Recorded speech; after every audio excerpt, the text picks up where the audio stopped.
बोलिए मंगल मूर्ति गणपति जी महाराज की जय हो। प्यारे भक्तों, ये गणेश गायत्री मंत्र है जो हम आपके लिए लेकर आए हैं, जो उच्च शिक्षा, बुद्धि और हमारे अंदर के विवेक को सदैव बढ़ाता है। ये विद्यार्थियों के लिए अत्यंत ही चमत्कारिक और लाभकारी माना गया है। तो आप भी किसी भी परीक्षा में बैठने से पहले या इंटरव्यू में जाने से पहले इसे कम से कम 11 बार, 21 बार या 108 बार अवश्य जपें। इस मंत्र के द्वारा हम एक दंत भगवान का आवाहन करते हैं। हे घुमावदार सूंड वाले गणपति जी महाराज, हम आपका ध्यान करते हैं। वे हमें दंती प्रदान करें, हमें पढ़ने लिखने की और जीवन में उच्च शिखर पहुंचने की प्रेरणा प्रदान करें। ओम एकदंताय विद्महे वक्रतुंडाय धीमहि तन्नो दन्ति प्रचोदयात्।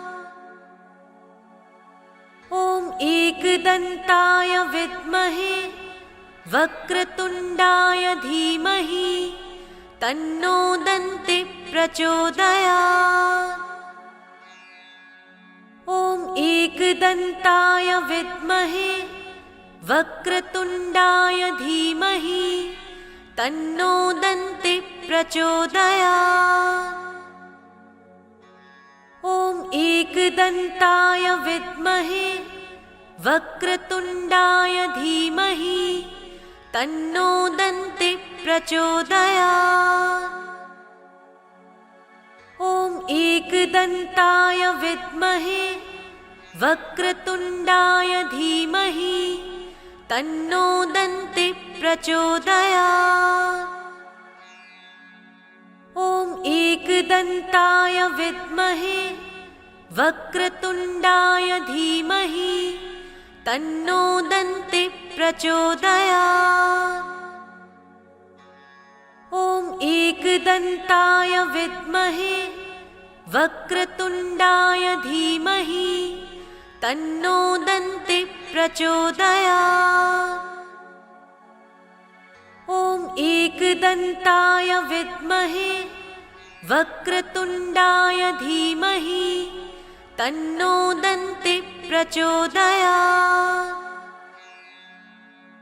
ओम एकदंताय विद्महे वक्रतुंडाय धीमहि तन्नो दन्ति प्रचोदयात्।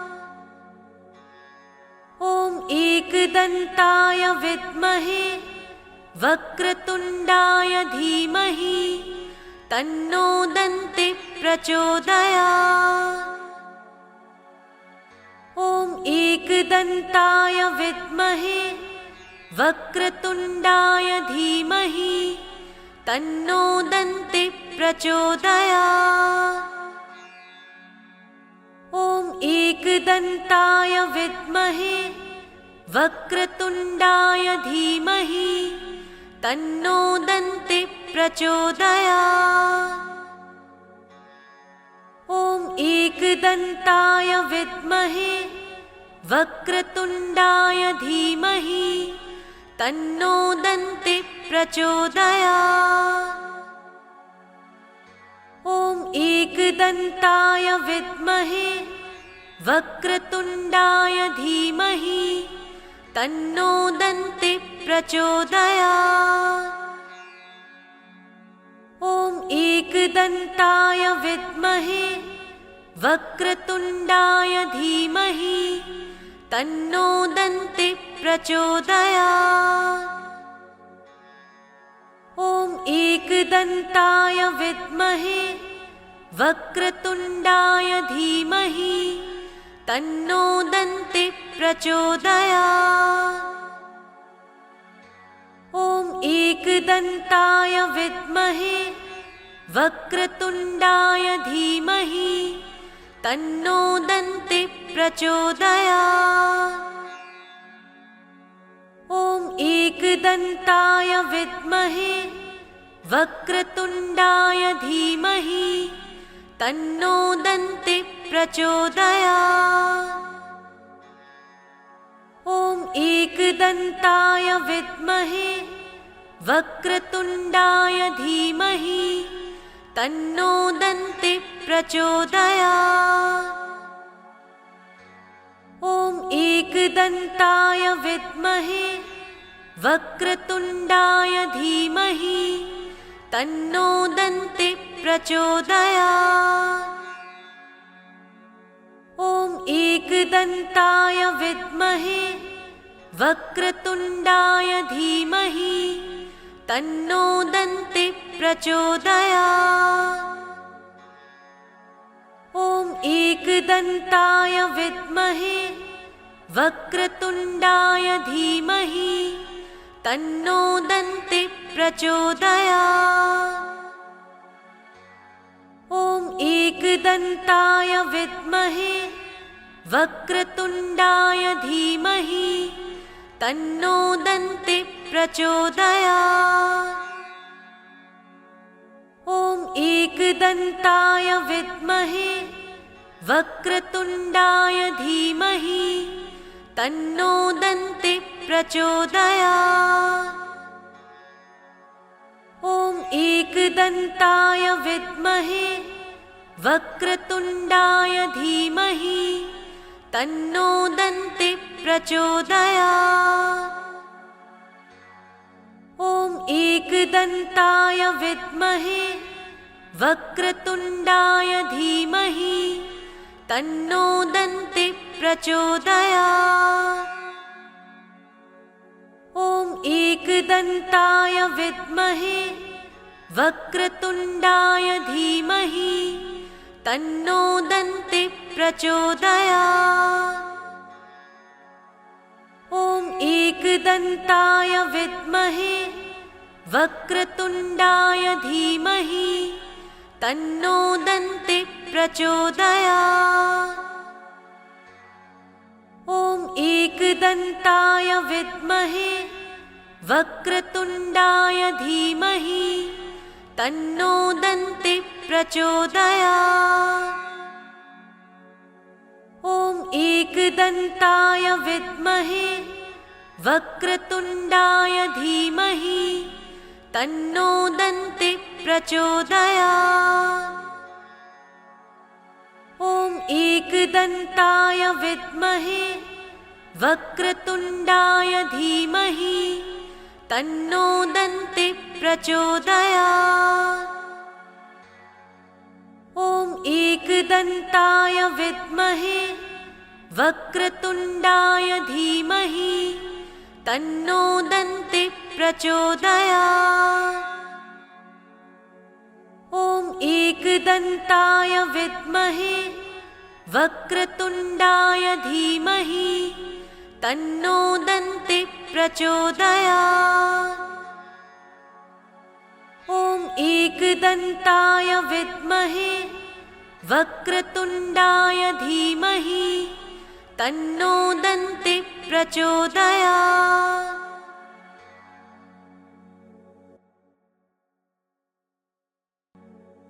ॐ एकदन्ताय विद्महे वक्रतुण्डाय धीमहि तन्नो दन्ति प्रचोदयात्। ॐ एकदन्ताय विद्महे वक्रतुण्डाय धीमहि तन्नो दन्ति प्रचोदयात्। ॐ एकदन्ताय विद्महे वक्रतुण्डाय धीमहि तन्नो दन्ति प्रचोदयात्। ॐ एकदन्ताय विद्महे वक्रतुण्डाय धीमहि तन्नो दन्ति प्रचोदयात्। ॐ एकदन्ताय विद्महे वक्रतुण्डाय धीमहि तन्नो दन्ति प्रचोदयात्। ॐ एकदन्ताय विद्महे वक्रतुण्डाय धीमहि तन्नो दन्ति प्रचोदयात्। ॐ एकदन्ताय विद्महे वक्रतुण्डाय धीमहि तन्नो दन्ति प्रचोदयात्। ॐ एकदन्ताय विद्महे वक्रतुण्डाय धीमहि तन्नो दन्ति प्रचोदयात्। ॐ एकदन्ताय विद्महे वक्रतुण्डाय धीमहि तन्नो दन्ति प्रचोदयात्। ॐ एकदन्ताय विद्महे वक्रतुण्डाय धीमहि तन्नो दन्ति प्रचोदयात्। ॐ एकदन्ताय विद्महे वक्रतुण्डाय धीमहि तन्नो दन्ति प्रचोदयात्। ॐ एकदन्ताय विद्महे वक्रतुण्डाय धीमहि तन्नो दन्ति प्रचोदयात्। ॐ एकदन्ताय विद्महे वक्रतुण्डाय धीमहि तन्नो दन्ति प्रचोदयात्। ॐ एकदन्ताय विद्महे वक्रतुण्डाय धीमहि तन्नो दन्ति प्रचोदयात्। ॐ एकदन्ताय विद्महे वक्रतुण्डाय धीमहि तन्नो दन्ति प्रचोदयात्। ॐ एकदन्ताय विद्महे वक्रतुण्डाय धीमहि तन्नो दन्ति प्रचोदयात्। ॐ एकदन्ताय विद्महे वक्रतुण्डाय धीमहि तन्नो दन्ति प्रचोदयात्। ॐ एकदन्ताय विद्महे वक्रतुण्डाय धीमहि तन्नो दन्ति प्रचोदयात्। ॐ एकदन्ताय विद्महे वक्रतुण्डाय धीमहि तन्नो दन्ति प्रचोदयात्। ॐ एकदन्ताय विद्महे वक्रतुण्डाय धीमहि तन्नो दन्ति प्रचोदयात्। ॐ एकदन्ताय विद्महे वक्रतुण्डाय धीमहि तन्नो दन्ति प्रचोदयात्। ॐ एकदन्ताय विद्महे वक्रतुण्डाय धीमहि तन्नो दन्ति प्रचोदयात्। ॐ एकदन्ताय विद्महे वक्रतुण्डाय धीमहि तन्नो दन्ति प्रचोदयात्। ॐ एकदन्ताय विद्महे वक्रतुण्डाय धीमहि तन्नो दन्ति प्रचोदयात्।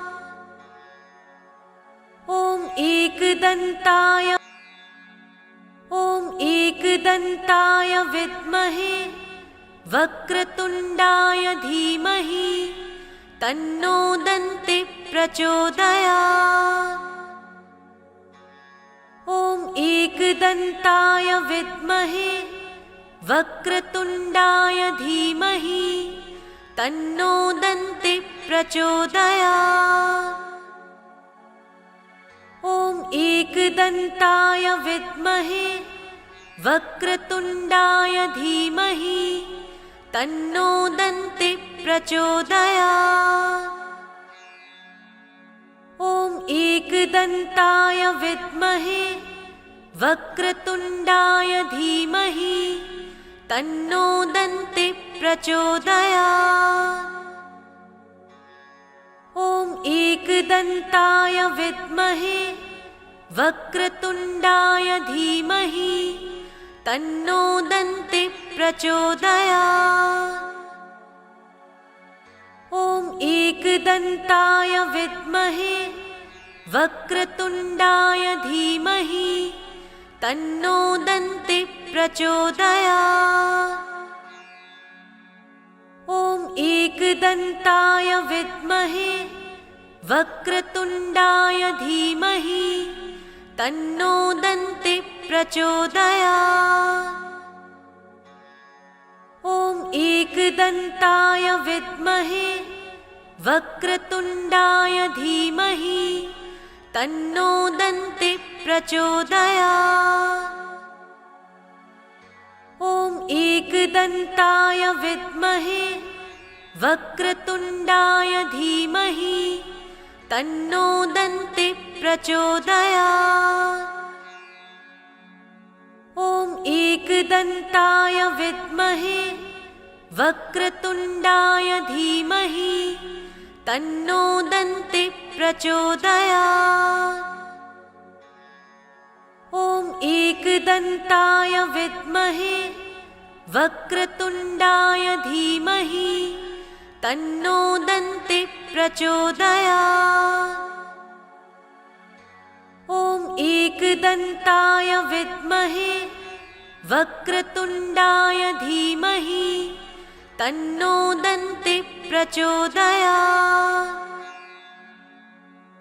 ॐ एकदन्ताय विद्महे वक्रतुण्डाय धीमहि तन्नो दन्ति प्रचोदयात्।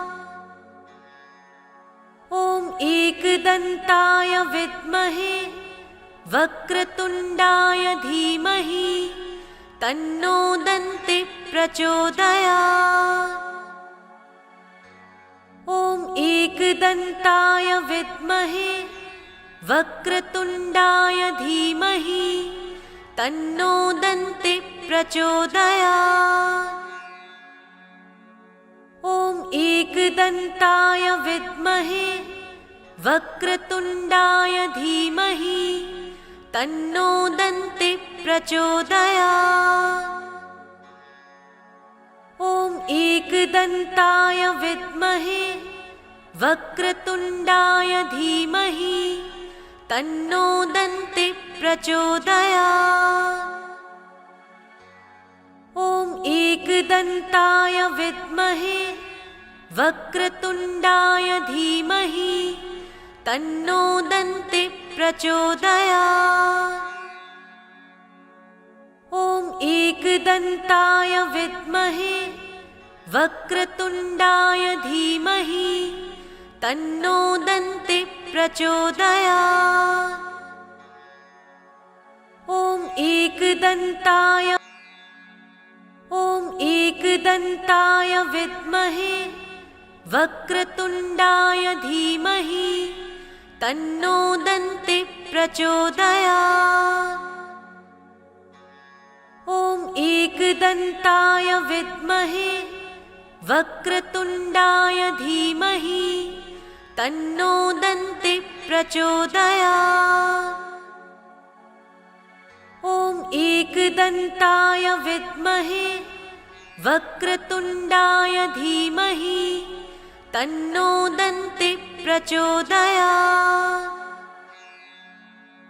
ॐ एकदन्ताय विद्महे वक्रतुण्डाय धीमहि तन्नो दन्ति प्रचोदयात्।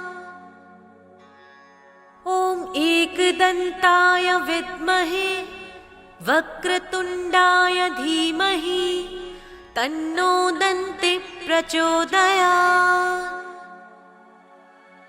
ॐ एकदन्ताय विद्महे वक्रतुण्डाय धीमहि तन्नो दन्ति प्रचोदयात्। ॐ एकदन्ताय विद्महे वक्रतुण्डाय धीमहि तन्नो दन्ति प्रचोदयात्। ॐ एकदन्ताय विद्महे वक्रतुण्डाय धीमहि तन्नो दन्ति प्रचोदयात्। ॐ एकदन्ताय विद्महे वक्रतुण्डाय धीमहि तन्नो दन्ति प्रचोदयात्। ॐ एकदन्ताय विद्महे वक्रतुण्डाय धीमहि तन्नो दन्ति प्रचोदयात्। ॐ एकदन्ताय विद्महे वक्रतुण्डाय धीमहि तन्नो दन्ति प्रचोदयात्। ॐ एकदन्ताय विद्महे वक्रतुण्डाय धीमहि तन्नो दन्ति प्रचोदयात्। ॐ एकदन्ताय विद्महे वक्रतुण्डाय धीमहि तन्नो दन्ति प्रचोदयात्। ॐ एकदन्ताय विद्महे वक्रतुण्डाय धीमहि तन्नो दन्ति प्रचोदयात्।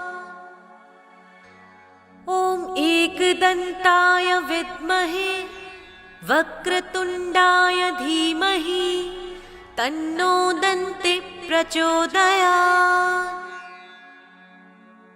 ॐ एकदन्ताय विद्महे वक्रतुण्डाय धीमहि तन्नो दन्ति प्रचोदयात्। ॐ एकदन्ताय विद्महे वक्रतुण्डाय धीमहि तन्नो दन्ति प्रचोदयात्।